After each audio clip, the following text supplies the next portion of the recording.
เขตผลิตและจำหน่ายกาแฟที่มีชื่อเสียงของนครป่าวซานแขวงยูนนานสป.จีนกลายเป็นแบบอย่างหนึ่งแห่งการพัฒนากสิกรรมก้าวสู่อุตสาหกรรมและการท่องเที่ยวสร้างรายรับแก่ประชาชนและแขวงอย่างหลวงหลายท่านผู้ชมนี่คือบรรยากาศอยู่ที่บ้านกาเฟที่มีคุณภาพอันดับหนึ่งของประเทศจีนถือว่าปลูกมาแล้วถึง70กว่าปีถือว่าภายใต้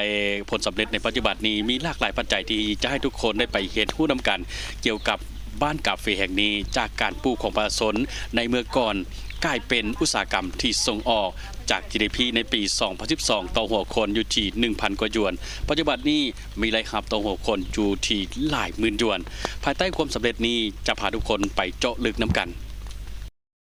นครป่าวซานเป็นหนึ่งในนครที่ขึ้นกับแขวงหยุนนานสาธารณรัฐประชาชนจีนซึ่งได้รับการพัฒนาอย่างจริงจังทางพื้นฐานโครงสร้างคมนาคมเศรษฐกิจและแก้ไขปัญหาความทุกข์ยากของประชาชน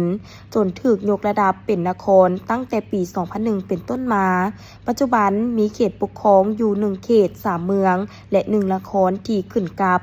มีประชากร 2.4 แสนกว่าคนตามการรายงานในปี 2023 มีแขนงกสิกรรมเป็นแขนงการสำคัญในการพัฒนาเศรษฐกิจเช่นอ้อยยาสูบสัตว์เลี้ยงหมักไม้สาและกาแฟเฮ็ดให้ GDP หรือรวมยอดผลิตภัณฑ์ภายในปี 2024 ผ่านมาบรรลุถึง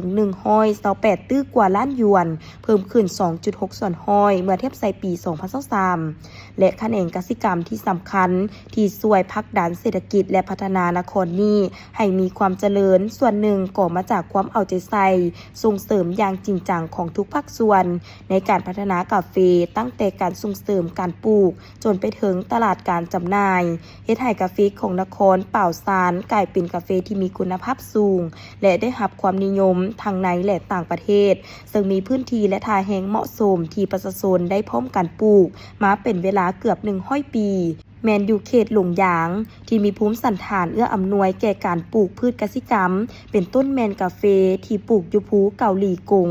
มี3สายน้ำไหลผ่านและหล่อเลี้ยงกสิกรรมเขตนี้คือแม่น้ำจูเจียงแม่น้ำลานซางและแม่น้ำจีนซาเจียงรวมทั้งอยู่ใกล้กับภูเขาไฟที่ยังบ่ทันดับมอดเฮ็ดพื้นที่แห่งนี้เอื้ออำนวยต่อการปลูกกาแฟเพื่อเป็นสินค้ากสิกรรมส่งออกเป็นต้นแมนอยู่บ้านแห่งหนึ่งเขตผู้สูงที่ปลูกกาแฟจนถือคับฮ้องเป็นบ้านกาแฟอันดับหนึ่งของประเทศจีนทางด้านคุณภาพที่ได้รับการส่งเสริมปลูกกาแฟจนสร้างรายรับจาก 3,000 กว่าหยวนต่อคนต่อปีสู่ได้รับหลายหมื่นหยวนต่อคนต่อปีในปัจจุบันเซิงทานหวางเจียเวยเลขาพักในบ้านสินจ้ายหรือบ้านกาแฟอันดับหนึ่งด้านคุณภาพของจีนได้ให้สัมภาษณ์ว่าบ้านแห่งนี้ได้ปลูกกาแฟมาตั้งปี 1949 ฮอดปัจจุบันมีเนื้อที่ปลูกกาแฟทั้งหมด 900 กว่าเฮกตาร์มีผลผลิต 4,000 กว่าต้นต่อปีและกาแฟอยู่บ้านแห่งนี้เคยได้รับรางวัลกาแฟคุณภาพอันดับหนึ่งของโลกที่มีการแข่งขันในปี 1992 หา 1993 และจากการเอาใจใส่พัฒนาตกมาในปี 2012 กระทรวงเกษตรกรรมของจีนจึงได้รับรองและมอบป้ายให้บ้านนี้เป็นบ้านปลูกกาแฟอันดับหนึ่งของจีนด้านคุณภาพหรือบ้านสินใจซึ่งกาแฟที่ปลูกอยู่บ้านแห่งนี้เป็นกาแฟที่นำมาจากประเทศญี่ปุ่นมีสายพันธุ์กาแฟอาราบิก้าและสายพันธุ์อื่นๆปัจจุบันบ้านแห่งนี้มีประชาชน500 ครอบครัวที่มีส่วนร่วมในการปลูกกาแฟจนกลายเป็นแหล่งท่องเที่ยวทางด้านกสิกรรมและธรรมชาติที่มีทางกิจกรรมเกี่ยวกับการปลูกกาแฟซิมกาแฟมีสถานที่พักแรมทั้งเป็นโรงแรมและโฮมสเตย์ซึ่งนับแต่เดือนมังกรหาเดือนพฤศจิกายน 2025 นี้มีนักท่องเที่ยวเดินทางมาเที่ยวสูงถึง 510,000 กว่าคนส่วนใหญ่นักท่องเที่ยวแม้นจะมาเที่ยวในระยะเก็บเกี่ยวกาแฟคือเดือนพฤศจิกายน เดือนเมษาและเว้าถึงการพัฒนาทานเลขาพักบ้านยังมีแผนจะสืบต่อสร้างสวนกาแฟอีกจาก6แห่งในปัจจุบันให้เป็น10แห่งจะเพิ่มการปลูกกาแฟให้ได้หลายหมื่นโม่และหลายพันกว่าเฮกตาร์จ จะสู่โซนไฮไลท์ฮับจากการปลูกกาแฟอยู่บ้านนี้ให้ได้100 ล้านหยวนต่อปี และที่สำคัญทันยังให้ทัศนะเกี่ยวกับการพัฒนาบ้านของเพิ่นใน6หัวข้อคือ การสร้างคณะพักบ้านให้เข้มแข็งคือ ปัจจัยสำคัญการพัฒนาบ้าน การพัฒนาอุตสาหกรรมเป็นหน้าที่บริมสิทธิ์มีการวางแผนถูกตามหลักวิทยาศาสตร์ เป็นการสุกยุการพัฒนาอบรมชาวดุ่มของบ้านให้เป็นกำลังแห่งพัฒนาบ้านอย่างยืนยงและการบรรลุความหังมีร่วมกัน คือเป้าหมายสูงสุดของพวกเขา ปัจจุบันกาแฟอยู่บ้านนี้ได้ส่งออกไปขายอยู่สหรัฐอเมริกา ญี่ปุ่นและประเทศอื่นๆ โดยในปีผ่านมามีกาแฟคุณภาพขายในราคา 13,000 กว่าหยวนต่อกิโลสร้างรายรับให้ประชาชนเฉลี่ยในปี 2024 ผ่านมารวม 4360 หยวนต่อคนต่อปีจากบ้านปลูกกาแฟอันดับหนึ่งแล้วยับไปอีกเบื้องภูเกาหลีกงยังมีอีกสวนกาแฟแห่งหนึ่งของนักธุรกิจเขตหลงยางที่เป็นสวนปลูกกาแฟอยู่เทิงภูสูงที่สุดในโลกสูงกว่าระดับหน้าน้ำทะเล 1,800 เมตรหา 2,000 กว่าเมตรสถานที่แห่งนี้เคยเป็นบ้านและที่อยู่อาศัยของประชาชนในเมื่อก่อนที่ได้ย้ายออกไปตั้งถิ่นฐานอยู่บอนอื่นเนื่องจากเป็นเขตภูสูงยุ่งยากต่อการสัญจรไปมาและสถานที่นี้ได้ถูกพบเห็นโดยทานว่างต้ายงประธานบริษัทซานติงอีห่าวปาวซ่านจำกัดบริษัทเปิดหนึ่งกาแฟถึงภูที่เข้ามาถ่ายทำสารคดีสงครามโลกครั้งที่2แล้วพบเห็นจึงเข้ามาสัมปทานและพัฒนาเป็นสวนกาแฟ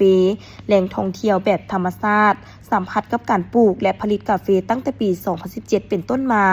ปัจจุบันมีหน้าที่ปลูกกาแฟ23 เฮกตาร์เป็นส่วนที่ส่งเสริมการปลูกการค้นคว้าแนวพันธุ์การปรุงแต่งกาแฟกลายเป็นสินค้าส่งออกเซิงทานว่างต้ายงได้ให้สัมภาษณ์ว่า